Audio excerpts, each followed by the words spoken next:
I never imagined my peaceful life would be upended by a neighbor with too much time and power on her hands. But that's exactly what happened when I moved to Maple Ridge Estates.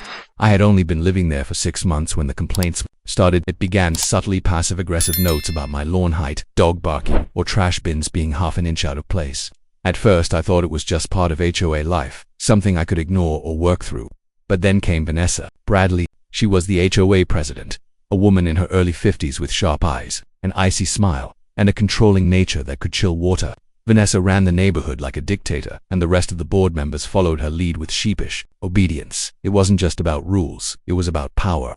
The real trouble began when I decided to paint my front door a deep forest green. It wasn't neon or flashy, just a calm, earthy shade that reminded me of the woods back home. But apparently it hadn't been pre-approved, and Vanessa showed up at my door with a clipboard, already writing a violation notice before I'd even opened my mouth. I tried to reason with her, explaining that the color was neutral, tasteful, and matched the landscape. She tilted her head with that patronizing smile and said, "This is a community, not a cabin in the wilderness." From that moment on, she made it her mission to make my life miserable. Within a week I received 3 more violations, one for a garden gnome that had been in my yard since day one for having a backyard shed that wasn't on file, and one for a so-called unkempt flower bed that looked perfectly fine to anyone with eyes. I wasn't the only one either. Several neighbors had confided in me during walks or quiet chats over the fence that they'd been targeted too. But they were scared of retaliation, scared of fines, and some even scared of eviction notices. Vanessa's grip on the neighborhood was real, and it was terrifying. I decided to fight back. I started attending HOA meetings, where Vanessa ruled like a queen. She dismissed every question with bureaucratic jargon, silenced dissent with decorum, rules, and even threatened one board member who tried to bring up budget inconsistencies. When I asked for financial records to be made public, she claimed they were in audit review and unavailable. That's when I realized there was more at stake than my green door. There was something off about the way money moved around the HOA. I started documenting everything: copies of violation notices, minutes from board meetings, screenshots of emails, and even voice recordings of Vanessa threatening fines. I set up a private neighborhood chat to connect with others quietly. One by one, people joined quietly at first, with messages like "I've been dealing with the same thing," or "She'll find me for a bird feeder."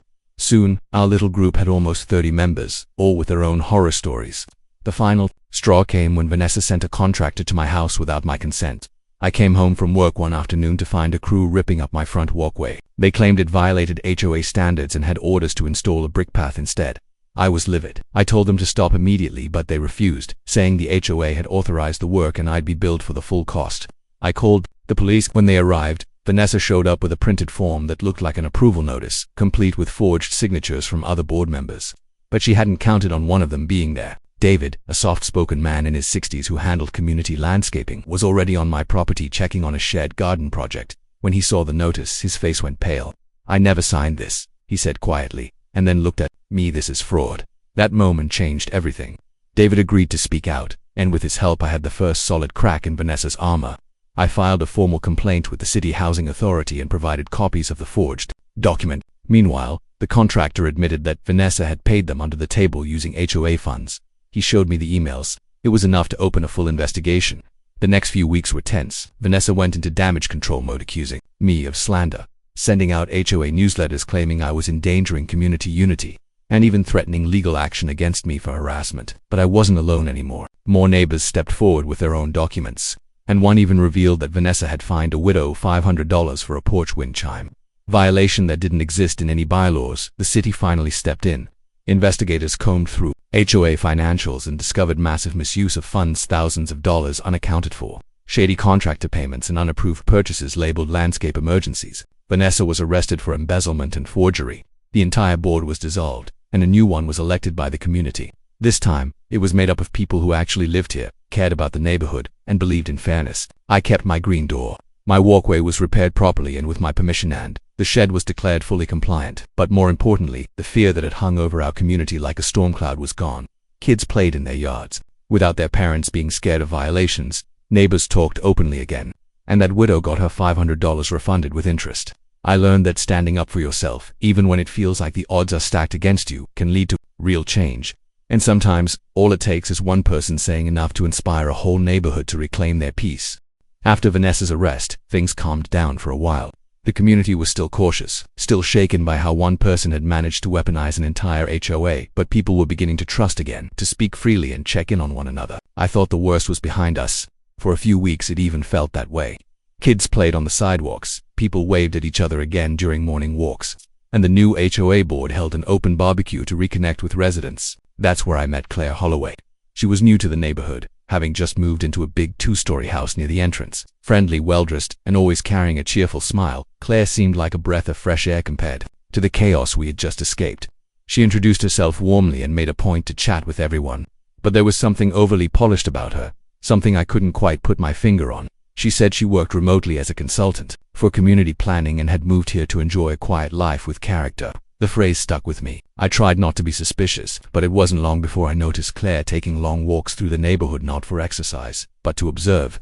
She always had her phone out, snapping pictures of people's yards, garages, mailboxes. At first I assumed she was just into landscaping, but then my neighbor Alex told me Claire had asked him why his recycling bin was too close to the curb on a Tuesday morning, even though collection day wasn't until Thursday. Claire wasn't on the HOA board. She hadn't even been in the neighborhood a full month, but she was already talking to board members about enforcement, consistency, and elevating the visual standard of the community. Red flags went up.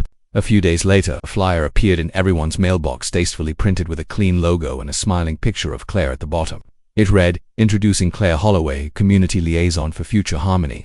She wasn't even elected, but she was already giving herself titles. The flyer described her role as helping ensure that the HOA upheld the standards of the neighborhood with renewed energy and professional expertise. She claimed she was volunteering her time to assist the board, which worried me. Claire was inserting herself into a position of influence, and the new board seemed flattered by her enthusiasm. I asked Carl, one of the board members, why they were allowing Claire to be so involved. He shrugged and said, "She's just helping out. She knows a lot about zoning and municipal code. Plus, she's very persuasive." That word, persuasive, a lot of weight. Within another week, minor issues started turning into official warnings. Nancy, who had potted herbs on her porch, received a citation for excessive vegetation. Jim got a notice for leaving his garage door open for more than 10 minutes on a weekend afternoon. A new set of rules appeared on the community bulletin. Board overnight, printed in the same stylish font as Claire's flyers. No one could recall voting on them. The rules were stricter than before, banning things like decorative flags not issued by the HOA, unsanctioned wind chimes, and non-uniform exterior paint shades. It felt like déjà vu. The language was bureaucratic but familiar, the tone patronizing but precise. I called a community meeting. People packed into the rec center, tired of seeing the same patterns return. I spoke calmly but firmly, pointing out how none of the new rules had gone through any formal process. I reminded everyone of what we'd just gone through with Vanessa. Claire, who sat near the front, stood up confidently when I asked if she had anything to say. She claimed that she was simply trying to help and had no formal power. These were only recommendations, she insisted. But then Carl stood up too, holding one of the printed violations in his hand, and said, "Claire, your name's on this. You told us it was mandatory." The room went quiet. Claire's eyes darted around as she tried to explain, but the air had shifted. I watched as people started asking questions: who gave her permission, why the board hadn't reviewed the rules, and who funded the mailers. Claire's pleasant facade cracked slightly as she grew defensive. "You're all being unreasonable," she snapped. "I'm the only one taking initiative around here. Without guidance, this place will fall apart again." That was her mistake. The fear of HOA tyranny was still fresh, and no one wanted to go down that road again. After the meeting, several residents approached me privately, expressing concern that Claire was trying to rebuild the same power structure we'd just dismantled. Someone even found her LinkedIn profile and saw that she'd worked as a property enforcement manager in 2 different cities, both of which had long threads of online complaints about excessive fines and aggressive HOA enforcement. I printed everything I found and shared it with the board. They were shocked. Claire had never disclosed her background and had presented herself as just a friendly new neighbor. The board moved fast after that. At the next meeting, they passed a vote to bar non-elected individuals from participating in enforcement actions or drafting policy Claire didn't take the news well. She sent out another flyer the following week accusing the board of corruption and claiming they were blocking progress, but no one listened. The damage to her credibility was done that weekend. Her house went up for sale. She moved out 2 weeks later, leaving behind a freshly manicured lawn and a neighborhood that had once again barely escaped falling under the control of a self-appointed ruler. After she left, the board posted an official notice reminding residents that community power must be shared and not taken. People smiled again. Lawns got a little messier, flags flew freely, and someone even put a giant flamingo in their yard just to test the waters. No one complained. Things finally began to feel normal again. We'd fought off 2 power-hungry manipulators in less than a year, and the neighborhood had found its rhythm: casual block parties, garden exchanges, kids on bikes, and friendly waves from porches. The new HOA board, now completely transparent and community-driven, held quarterly meetings that were more potluck than political. For the first time since moving in, I felt like I belonged somewhere that respected the individual while still fostering a true sense of community. It was a breath of fresh air, but peace doesn't last forever. It was around this time that I started noticing a black SUV parked at odd hours near the intersection of Pine Hill and Maple Ridge Drive. No one in the neighborhood drove anything like it: tinted windows, no plates on the front, always positioned just barely outside the camera angle of the main security pole installed after Vanessa's fallout. I figured it was a fluke at first, maybe someone visiting, but then it showed up again and again. Sometimes it would idle for hours, and once I walked my dog past it, trying to get a better look. As soon as I got close enough to see someone inside, the engine started, and the car sped away like I had a badge in my hand. Naturally, I checked my home cameras and reached out to a few neighbors to see if they'd seen anything similar. A couple people had, and one even caught a blurry frame of the SUV's rear bumper, showing a temp tag expert. I sent the footage to the HOA's community watch team, but no one could ID the vehicle or tie it to any residence. I should have known something was coming. The real trouble started when new signs appeared overnight around the neighborhood. At first they were just small laminated posters zip-tied to street poles: "Keep Maple Ridge Beautiful." No HOA logo, no names, but the language was oddly formal. A few days later, pamphlets showed up in mailboxes, again unsigned, about revitalization efforts, community integrity, and non-compliance tracking. It sounded corporate, too polished to be from any of our current board members. At first, people assumed it was just a new beautification committee being too eager, but the tone kept getting weirder. I noticed the language started to include phrases like unauthorized modifications and surveillance-based reporting. When someone finally found a website address printed on one of the flyers, we looked it up and found a sleek site titled Maple Ridge Renewal Initiative. It was complete with photos of the neighborhood, heavily edited to remove anything unsightly, and an agenda filled with vague phrases about enforcing legacy standards and restoring prestige. A few pages in, there was a report violations button that asked for anonymous tips and even offered gift cards for quality contributions. The board had no idea who ran the site. They hadn't approved any new initiatives, and none of them had access to the back end. It didn't take long for things to spiral. Multiple homes, including mine, received printed violation warnings tucked into their front doors. The warnings looked official, with barcodes, reference numbers, and letterheads that resembled government documentation. But again, they weren't from the board. Someone had gone to great lengths to create fake but believable HOA citations. One neighbor, Karen Saunders, called the city office to complain about her noise violation, only to be told that there was no record of any infraction. A day later, her security camera captured the same black SUV idling across from her driveway for nearly an hour. The police were finally involved. Officers confirmed that the notices weren't legally binding and that a private group had been impersonating municipal enforcement. But they couldn't do much unless someone was caught delivering the flyers in real time. They suggested we form neighborhood patrols to monitor suspicious activity, and I volunteered to help organize it. I wasn't going to sit back and let our neighborhood slip into fear again. One night, while walking my usual route with a flashlight and thermos of coffee, I caught sight of movement behind the Elmwood cul-de-sac. I shut off my light and quietly moved through the hedges to see better. That's when I saw 2 men, both in black hoodies and gloves, slipping pamphlets into mailboxes and stapling signs onto the community board. I turned on my camera phone and tried to approach, but the moment they saw me, they scattered like raccoons. I managed to get a partial shot of one guy's face and a blurry license plate on a getaway Karan older model sedan with Arizona plates. The police responded within the hour. They took statements and collected footage from as many houses as they could. The board met the next day and issued a neighborhood-wide alert. Do not respond to or acknowledge any materials that do not come directly from an elected HOA representative. They held a community meeting in the park that weekend to answer questions and assure everyone that official business would always come with a board member's signature and HOA letterhead. But even with the increased awareness, the intimidation didn't stop. A few residents woke up to small red tags stuck to their door handles, warning them of potential fines if their trash bins weren't visually compliant. One guy's flower bed got ripped up overnight, and someone painted a warning symbol in chalk on his garage door. The message was clear: someone was trying to scare us back into compliance. But what kind of compliance? We still didn't know who was behind it.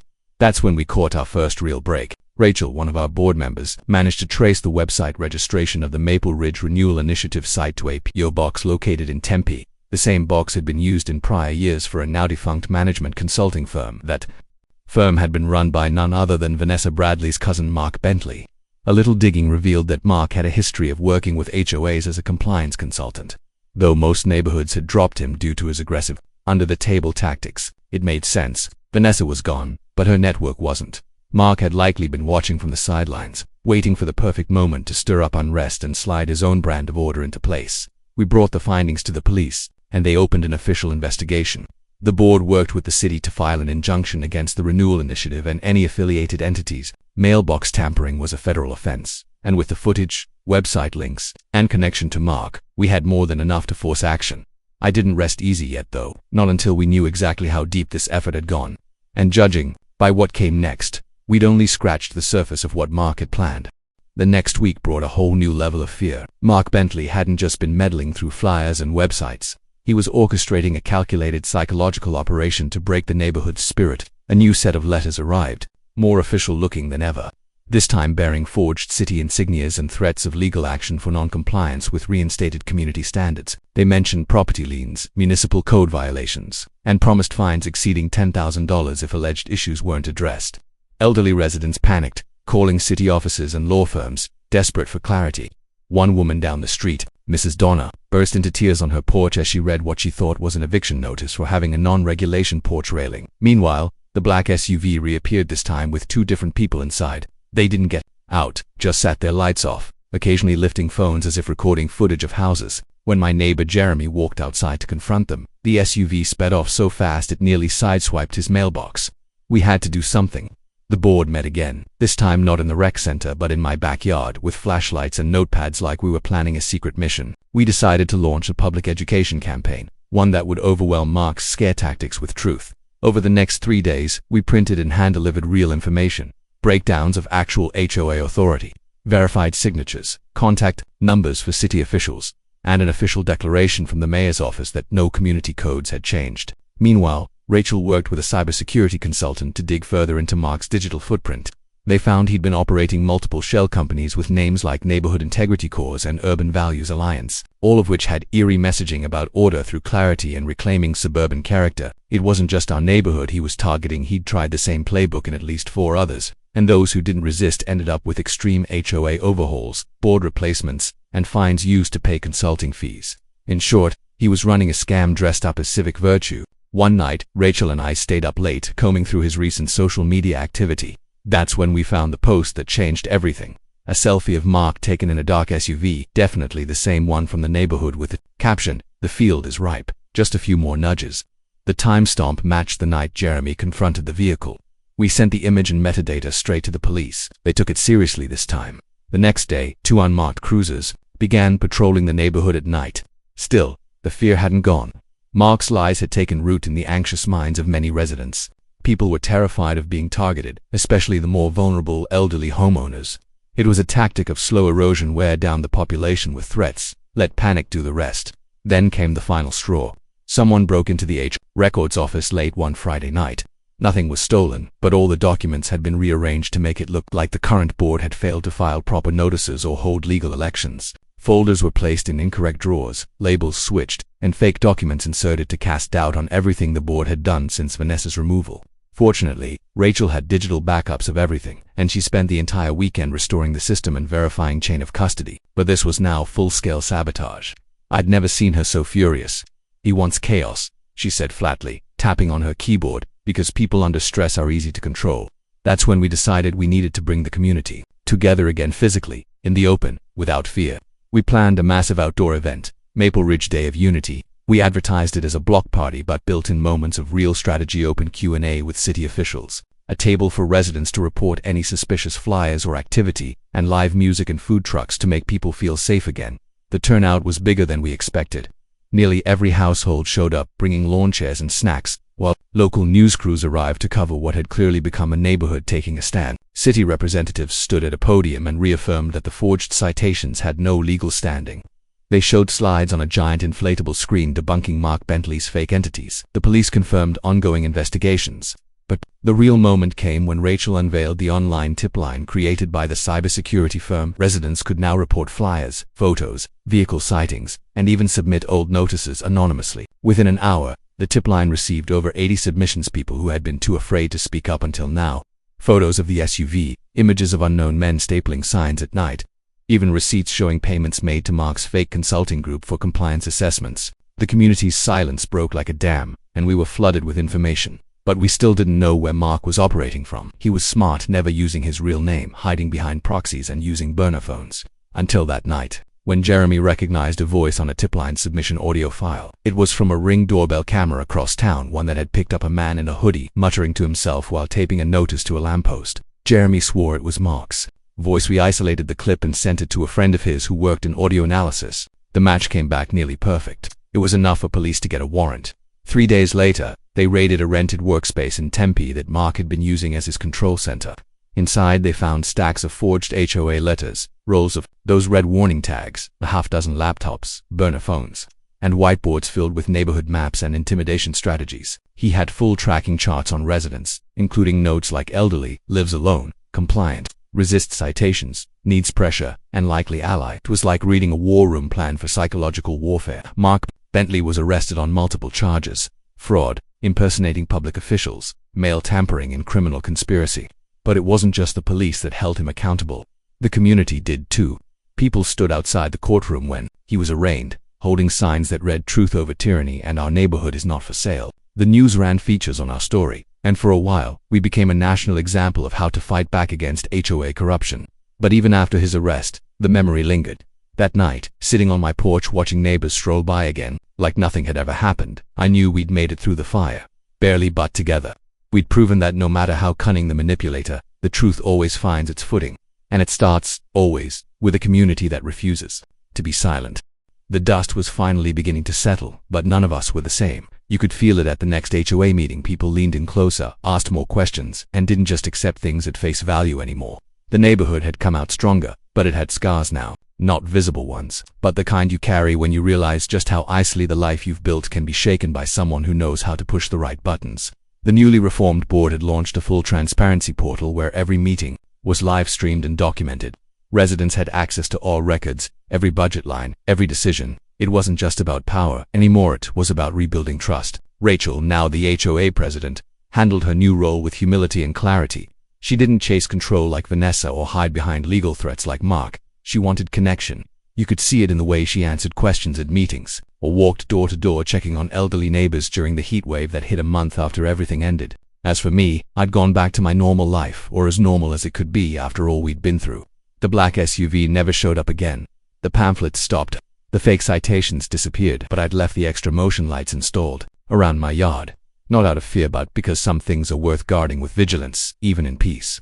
I'd started a blog to document everything we'd been through, partly as therapy, partly so no one else would feel alone if it happened in their town. To my surprise, it took off. Emails started pouring in from people across the country sharing eerily similar stories about rogue HOA chairs, compliance, harassment, and anonymous threats. I realized quickly that we weren't unique. We were just one of the few neighborhoods that had fought back and won. One story in particular stood out: an older man from Kentucky whose HOA had fined him repeatedly for having unauthorized crops in his backyard. It turned out he was growing heirloom vegetables passed down through his family for generations, and the board wanted him to switch to ornamental shrubs. They said my tomato plants made the neighborhood look cheap. He wrote, "I told them they fed my grandchildren." That hit me hard, because at the core of all of this wasn't just about bylaws or property values. It was about whether we're still allowed to live meaningfully on the land we own, whether tradition, heritage, and identity still hold value in a world increasingly obsessed with appearance and profit. Over the following months, I started getting speaking invitations, small town meetings, university panels, even a virtual Q&A hosted by a coalition of HOA reform activists. I never saw myself as an expert, but I had lived through the fire, and I wasn't afraid to talk about it. I always brought it back to one point. You can have order without oppression. You can have structure without stripping away soul. Neighborhoods are supposed to be communities, not battlefields. I watched our community grow closer in small, beautiful ways. The same people who once whispered behind closed doors now helped each other repaint porches and plant wildflowers. Kids played freely again. New residents were welcomed not with suspicion but with homemade cookies and folded flyers that read, "Here's everything you need to know, no secrets." Rachel led the charge on organizing a community day of memory, an annual event to honor what we'd survived. The first one was quiet, just a gathering in the park with lanterns and music, but as the years passed, it grew. Eventually, people from other towns started attending too, bringing their stories, their struggles, and their triumphs. We weren't just healing, we were helping others learn how to protect their homes, their history, their voices. Mark Bentley ended up pleading guilty. He was sentenced to 4 years in prison and ordered to pay restitution to the neighborhoods he'd targeted. His assets were seized, his companies dissolved. It wasn't just a legal win. It was a symbolic one. For every sign he forged, for every elderly resident he terrified, for every fake law he invented, he finally faced a justice system that didn't flinch. Vanessa, for her part, vanished from public life after her failed appeal. Some say she moved to Florida under a new name. Others claim she's running a consulting firm under the radar. I don't care. She was a ghost now. Her empire, her arrogance, all reduced to a cautionary tale whispered in backyard gatherings. The blog grew into a full platform. We started a non-profit dedicated to HOA reform, publishing toolkits for residents, legal templates, and community organizing tips. Rachel joined as an advisor. Jeremy helped with field operations, and me. I became the accidental voice of a movement I never asked to lead, but one I couldn't turn away from either. Because every time I looked out at the green lawns and weathered porches of Maple Ridge, I saw people who fought not just to keep their homes, but to reclaim their dignity. They taught me that resilience doesn't always roar. Sometimes it's the quiet act of walking your dog past the place that used to scare you. Sometimes it's standing up in a meeting and asking the hard questions. Sometimes it's refusing to believe that your tomato plants make your home worth less. Our neighborhood never went back to what it was before. It became something better. Not perfect, but real, honest, grounded, and every time a new neighbor moves in and asks why we have so many flower beds shaped like shields or plaques that say Maple Ridge Resilient, we tell them the story, not to scare them, but to remind them that you're never alone, that silence helps no one. That community doesn't come from power, it comes from people. And as long as you have people willing to stand up for the truth, no con, no campaign, no shadowy SUV will ever win.